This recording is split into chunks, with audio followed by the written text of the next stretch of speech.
बिस्मिल्लाहिर्रहमानिर्रहीम। नाज़रीन, Shanghai conference के मौके पर पीटीआई की खुफिया कमेटी क्या करने वाली थी या क्या करने का इरादा रखती है और उसका कौन सा प्लान पकड़ा गया है और ये खुफिया कमेटी है क्या चीज़, और फिर जेल में इमरान खान के साथ क्या सलूक हो रहा है, इसकी मुसद्दक़ा इत्तलाआत और पीटीआई की जो इस वक्त पख्तूनख्वा में पोजीशन है उसके बारे में पीटीआई का आम वोटर क्या सोचता है। और मुल्तान और साहिवाल में कल पीटीआई अपने लोग नहीं निकाल सकी हस्बे मामूल और हस्बे तवक्को, तो इस पर बात होगी। लेकिन सरे फहरिस्त हम थोड़ी सी बात करेंगे इस बात की कि आज आपको शायद याद हो कि 25 साल गुजर गए जो पाकिस्तान पर मुल्क की तारीख़ का सबसे बड़ा शब खून मारा गया था, और यानी जनरल मुशर्रफ ने एक मुंतखब हुकूमत का तख्ता सिर्फ इसलिए उलट दिया था कि उसने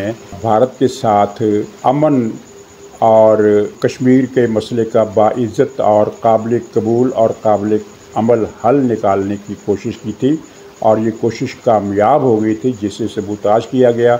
और उसके बाद फिर जनरल मुशर्रफ ने अपने 8 साल दौरे इक़्तिदार में इस मुल्क का जो हशर किया वो आप सबके सामने है। और आज जो बलाएँ हम देख रहे हैं कि बलूचिस्तान में दहशतगर्दी और अलहदगी पसंदी का जो रुझान अब काबू में नहीं आ रहा, इतना बड़ा फितना बन चुका है कि रियासत के लिए मुश्किल हो रहा है बलूचिस्तान को संभालना।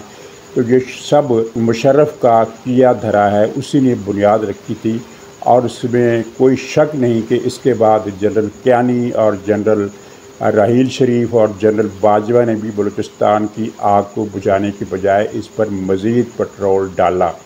और आज की अस्करी क़यादत को जो मुश्किलात दरपेश हैं अपनी पूरी मुखलिसाना कोशिशों के बावजूद, तो उसकी वजह यही मुशर्रफ का दौर था जो अपने साथ बहुत ज़्यादा बलाएँ साथ लेकर आया। और मुशर्रफ ही के इस मनहूस दौर के अंदर से फिर ये इमरान खान नाम का फितना निकला जिसने पाकिस्तान की मईशत को किसी गरीब तरीन अफ्रीकी मुल्क से भी ज़्यादा बदतर हालात में पहुँचा दिया। और ये तसलसल अभी जारी है, यानी फितना अभी मुकम्मल तौर पर ख़त्म नहीं हुआ, क्योंकि जगह जगह इसके सहूलतकार इसकी सहूलतकारी कर रहे हैं। तो ये याद दिलाना था, वरना मुशर्रफ का दौर 25 साल एक क्वार्टर सेंचुरी हो गई।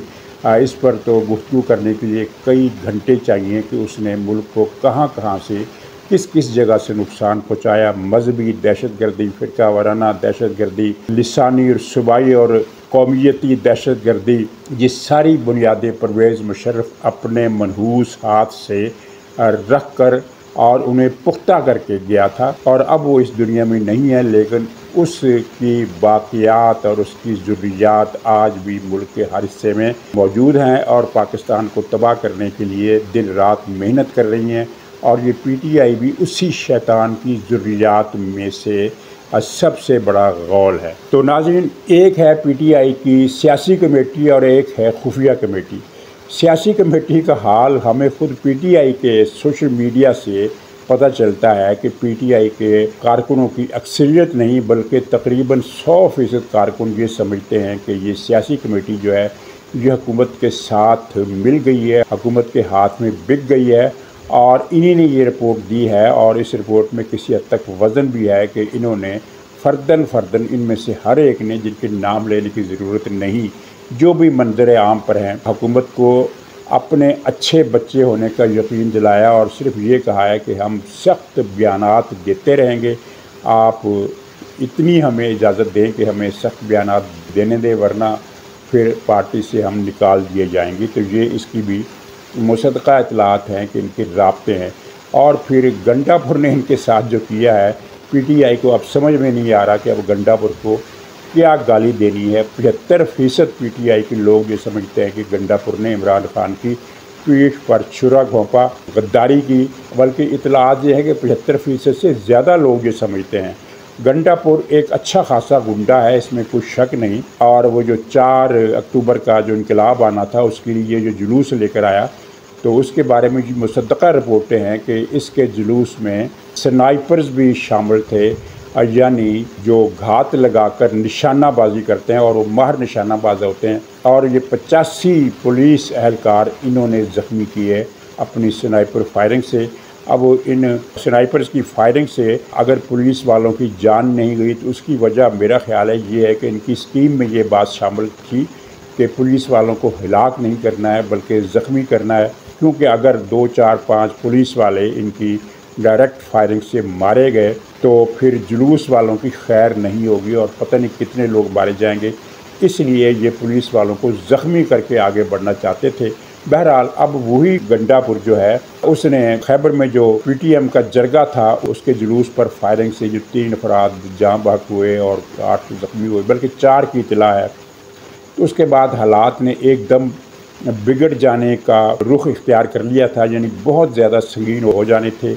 लेकिन इस मौके पर गंडापुर ने हुकूमत पाकिस्तान के साथ मिलकर चलने का फ़ैसला किया और एक पेज पर आ गए, जिसके नतीजे में बहरहाल अच्छे नताइज बरामद हुए और हालात ज़्यादा बिगड़ने से बच गए।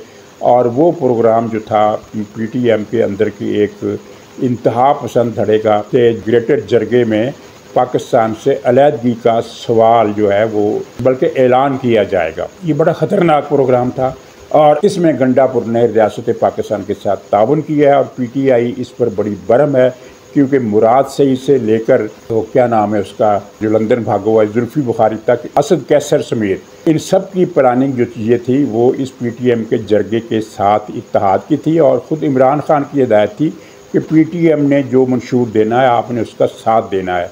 तो गंडापुर ने पीटीआई का ये मिशन जो था वो छुरे से ज़िबा कर दिया और पीटीआई अब गंडापुर के बारे में खुलकर गाली भी नहीं दे सकती। खुलकर गाली इसलिए नहीं दे सकती कि अगर खुलकर गाली देगी तो फिर इनसे सवाल किया जाएगा फिर गंडापुर को हटा क्यों नहीं देते।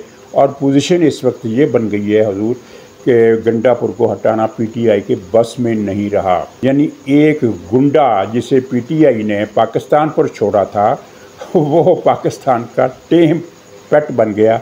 ये एक अजीब व गरीब वाक़या हुआ है और फिर हमें वो सारी बातें याद आ जाती हैं कि गंडापुर डबल नौकरी कर रहा था।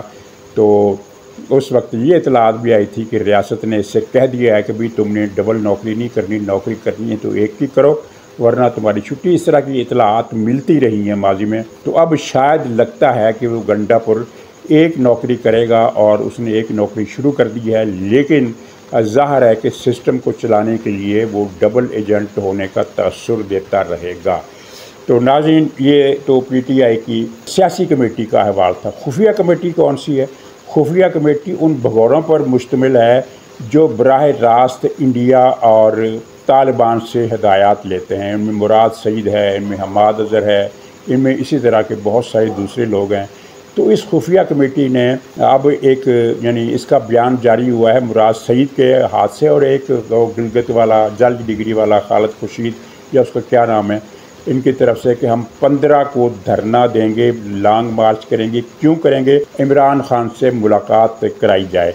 इसका जो पोस्टमार्टम है असल वो तो मैं अभी करता हूँ, लेकिन इससे पहले आप ये देखिए और इबरत पकड़िए कि यानी अब नारा जो है वो ये लॉन्ग मार्च इसलिए नहीं हो रहा कि हमने हकीकी आज़ादी लेनी है।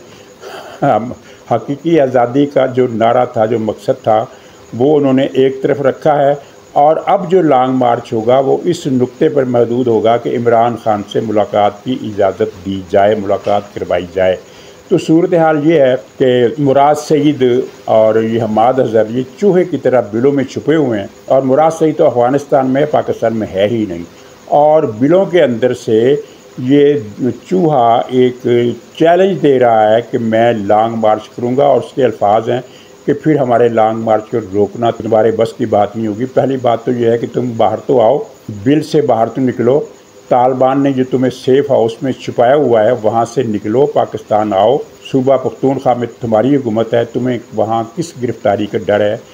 ये मान लो कि तुम इतने बुज़दिल हो कि अब तुम बदले हुए हालात में अपना चेहरा सामने लेकर नहीं आना चाहते, हिम्मत नहीं है तुम में और तुम चैलेंज कर रहे हो कि हम जुलूस लेकर आएंगे, लॉन्ग मार्च लेकर आएंगे। 15 तारीख को जब शंघाई कॉन्फ्रेंस हो रही है तो असल में इमरान खान ने जब इसके साथ मुलाकातों पर पाबंदी लगी उससे पहले यह हिदायत दे चुका था कि शंघाई कॉन्फ्रेंस किसी सूरत नहीं होनी चाहिए। ये टास्क उसने पूरी पीटीआई को दिया था। उसमें सियासी कमेटी भी शामिल थी और उसमें ये खुफिया भगोड़ा कमेटी भी शामिल थी। अब सियासी कमेटी तो हो गई एक तरफ और ये खुफिया कमेटी जो है ये इस मिशन को लेकर सामने आने का ऐलान कर रही है कि हम लॉन्ग मार्च करेंगे। इस सिलसिले में इनकी एक ख़तरनाक स्कीम जो थी वो पकड़ी गई है और नाकाम हो गई है। और नाकाम ही नहीं होगी बल्कि उससे पीटीआई को बहुत ज़्यादा नुकसान भी पहुंचा है। वो खुफिया स्कीम ये थी कि 15 अक्टूबर से कई दिन पहले इस्लामाबाद में 3000 मुश्तंडे पुख्तूनख्वा और कबायली इलाकों से लाकर छुपा दिए जाएँ। वो 15 तारीख को अचानक निकलेंगे कोई 11 या 12 मुकामात से, इस्लामाबाद शहर के 11 या 12 मुकामात से निकलेंगे। अब यानी उनका ख्याल था कि 11-12 मुकामात से जब ये लोग निकलेंगे तो इसका मतलब ये है कि पुलिस शहर के 11 इलाकों में इंगेज हो जाएगी और फिर शहर को हम चोक कर देंगे। और शहर को बंद करना कोई इतना मुश्किल काम नहीं होता। अगर 10-12 मुकामात पर 40-40, 50-50, 15-15, 20-20, 100-100 आदमी भी निकल कर आ जाएं तो ज़ाहिर है वहाँ पथराव, लाठीचार्ज, बाज़ार बंद, दुकानें बंद, ट्रैफिक जाम सब कुछ हो जाता है। तो ये इनकी एक स्कीम थी जो बड़ी हद तक इन्होंने फाइनल कर ली थी। लेकिन ये सारी गुफ्तगू जो थी ज़ाहिर है ये किसी एक इजलास में तो नहीं हुई ना कि किसी एक जगह मुराद सईद भी बैठा था और दूसरे भगोड़े भी बैठे थे। ये मुख्तलिफ मुकामात से यानी आपस में राब्ते रख कर बात कर रहे थे, तो वो बातचीत पकड़ी गई। और फिर उसके बाद हुआ क्या? उसके बाद वो हुआ जो पीटीआई वालों ने सोचा नहीं था। हालांकि सोचना चाहिए था कि ये तुम जो बात ये आपस में एक दूसरे के ज़रिए टेलीफोन के राब्तों के ज़रिए जो डन कर रहे हो तो पकड़ी जाएगी। तो वो उन 11-12 मुकामात की निशानदही हो गई जहाँ इन मस्टंडों को दहशतगर्द में इसलिए नहीं कहूँगा, इनमें बहुत सारे लोग दहशतगर्द नहीं होते, उनको 2-2 हज़ार रुपये की दिहाड़ी पर लाया जाता है और उनसे कहा जाता है कि तुमने सिर्फ पुलिस को पत्थर मारने हैं, आग लगानी है और ये हम तुम्हें गारंटी देते हैं कि तुम्हें गोली नहीं लगेगी। क्योंकि ये तो एक तयशुदा चीज़ है कि जितने भी इस दौर में प्रोटेस्ट हुए हैं किसी पर गोली नहीं चलाई पुलिस ने। जहाँ तक कि इस्लामाबाद में 85 पुलिस वालों को गोलियाँ लगी और उन्होंने गोली नहीं चलाई। तो उन्हें यकीन दिलाया जाए जब किसी आदमी को कोई तुम्हें पुलिस गोली नहीं मारेगी, तुम्हें 2000 मिलेंगे सुबह से लेकर शाम तक, तुमने पत्थर मार रहे हैं। और सुबह से मुराद इनकी टाइमिंग शुरू होती है 2-2:30 बजे के बाद। 2 बजे से पहले इनकी सुबह नहीं होती इनकी। तो 2 बजे से लेकर यानी 8-9 बजे रात तक तुमने पुलिस को पत्थर मारने हैं, कहीं कहीं आग लगा देनी है। तो 2000 रुपये तो इस तादाद में और उन्होंने लोग हायर कर लिए होंगे या हायर करने होंगे या वैसे ही उनके डिस्पोजल पर हमेशा होंगे। तो उन सारे मुकामात की निशानदेही होगी जहाँ इनको लाकर रखा जाना था और पुलिस को ज़्यादा इंटेलिजेंस की ज़रूरत नहीं पड़ी। उन 12 मुकामात पर खुफिया नज़र रखी गई, लेकिन अभी तक वहाँ कोई पहुँचा नहीं। लेकिन पीटीआई को नुकसान ये हो गया कि इनके इस्लामाबाद में जितने भी खुफिया अड्डे थे, यानी जहाँ ये लाकर लोगों को छुपा दिया करते थे या जहाँ लोग ये पनाह ले लिया करते थे, उन सब की निशानदेही हो गई। या पीटीआई को अगले किसी प्रोग्राम में अगले साल में या उससे अगले साल में या उससे अगले साल में पीटीआई अगर ज़िंदा रही, मेरा नहीं ख्याल कि पीटीआई ज़्यादा अरसा सियासी मैदान में मौजूद रहेगी। और इसकी वजह यह है कि सियासी पार्टियां कभी ख़त्म नहीं हुआ करती इस तरह के हालात में, लेकिन कल्ट इस तरह के हालात में ख़त्म हो जाया करते हैं। अमेरिका में बहुत से कल्ट बने और जब एक्शन हुआ तो वो ख़त्म हो गए। उनके भी लाखों फॉलोअर्स थे। अमेरिका में कल्ट हिस्ट्री कभी आप जाकर देखें कितने कल्ट थे जिनमें एक लाखों पैरोकार थे।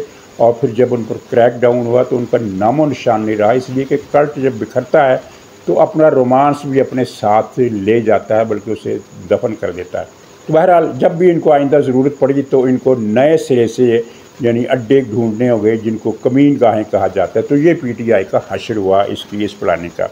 अच्छा, अब इनका जो एक इल्ज़ाम तराशी है, झूठ बोलने की जो आदत है, एक हफ्ते भर से प्रोपेगेंडा किया जा रहा है कि इमरान खान पर जेल में बहुत जुल्म ढाया जा रहा है, उसकी ज़िंदगी ख़तरे में है, उसके कमरे की बिजली बंद कर दी गई है और उस पर पता नहीं कौन से पहाड़ तोड़ दिए गए हैं। तो मैंने इस बारे में किसी प्रोग्राम में बात नहीं की क्योंकि मैं फिर बहुत सारे जगह पर मैंने फ़ोन करके रब्ते किए इधर उधर के। ज़ाहिर है वहाँ से मालूमात आना बहुत मुश्किल है क्योंकि जब मुलाकातों पर पाबंदी है और जेल हुकाम भी बहुत कम कोई बात किसी से करते हैं तो फिर मुश्किल होती है हालात फेस करने में। तो पता ये चला कि ये इस झूठ की बुनियाद सिर्फ ये थी कि इमरान खान का पंखा एक दिन 2 मरतबा बंद हुआ। अब ये पता चलाना मुश्किल हो रहा है कि ये पंखा किसी ने बंद किया या पंखे के अंदर ख़राबी थी वो खुद बंद हो गया, कुछ नहीं कहा जा सकता।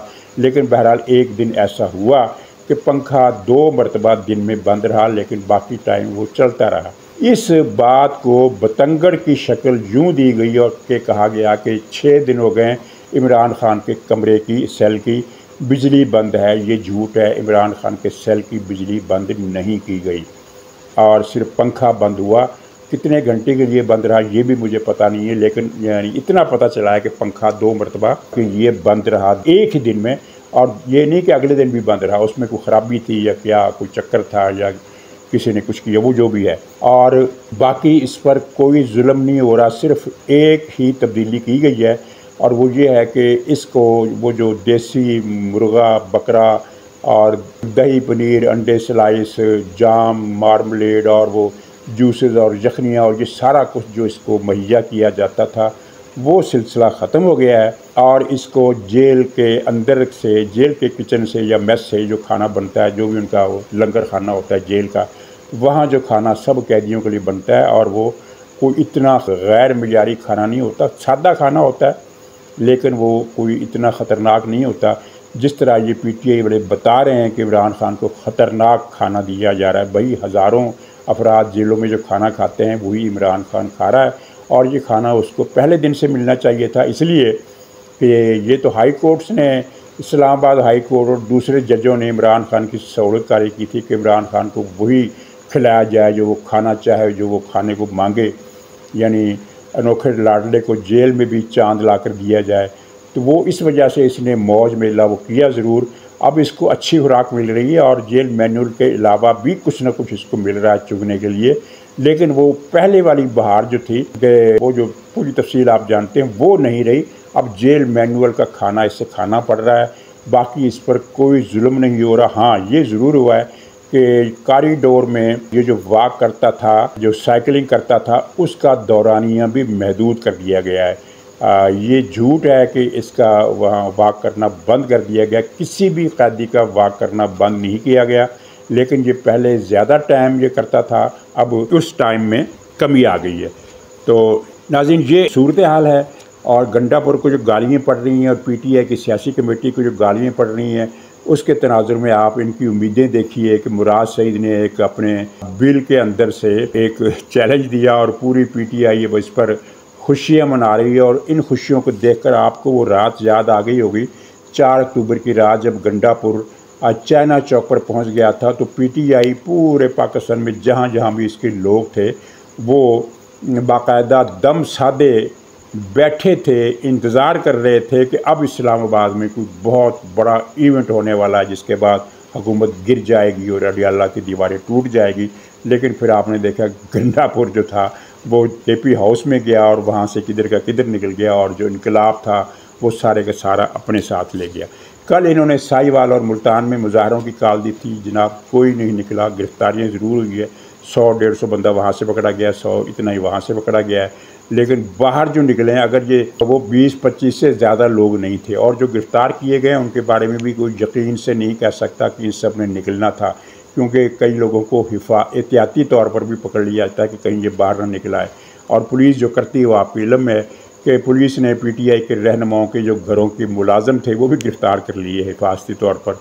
तो मुलाजमों ने जुलूस में क्या आना था, अगर पुलिस एक्शन ना होता तो तब भी इन दोनों शहरों में जो मजमूई इनकलाब आना था ना वो 200 अफराद पर मुश्तमिल होना था, इससे ज़्यादा नहीं। तो इन गिरफ्तारियों के बाद हुआ ये है कि दर्जन भर मुल्तान में निकले और दर्जन भर जहाँ निकले, इसके अलावा कुछ नहीं हुआ। और PTI की एक और कॉल अपने अंजाम पर पहुँच गई है। तो अब ये लॉन्ग मार्च का ख्वाब देख रहे हैं। तो नाज़रीन, बहरहाल अब बाकी खबरें ये हैं कि आईनी तरमीम आ रही है और चीफ जस्टिस काजी फ़ाइज़ ईसा 25 को रिटायर हो रहे हैं, इसकी भी खबर आ गई है। उनका वो फुल कोर्ट रेफरेंस दिया जाएगा। वो जो सरकारी डिनर होता है वो उन्होंने लेने से इनकार कर दिया, कहा कि इस पर कौमी ख़जाने से 20 लाख रुपए खर्च होते हैं। और लेकिन जो उम्मीद ज़ाहिर की जा रही है वो ये है कि काजी फ़ाइज़ ईसा सुप्रीम कोर्ट से तो रिटायर हो जाएंगे, लेकिन नई आईनी कोर्ट के पहले चीफ जस्टिस वही होंगे, इस तरह की खबरें आ रही हैं। तो उनकी तस्दीक अब जल्द हो जाएगी, अब दिन ज़्यादा नहीं रह गए। तो नाज़रीन इजाज़त दीजिए, इंशाअल्लाह अगले व्लॉग में फिर मुलाकात होगी। तब तक के लिए खुदा हाफ़िज़।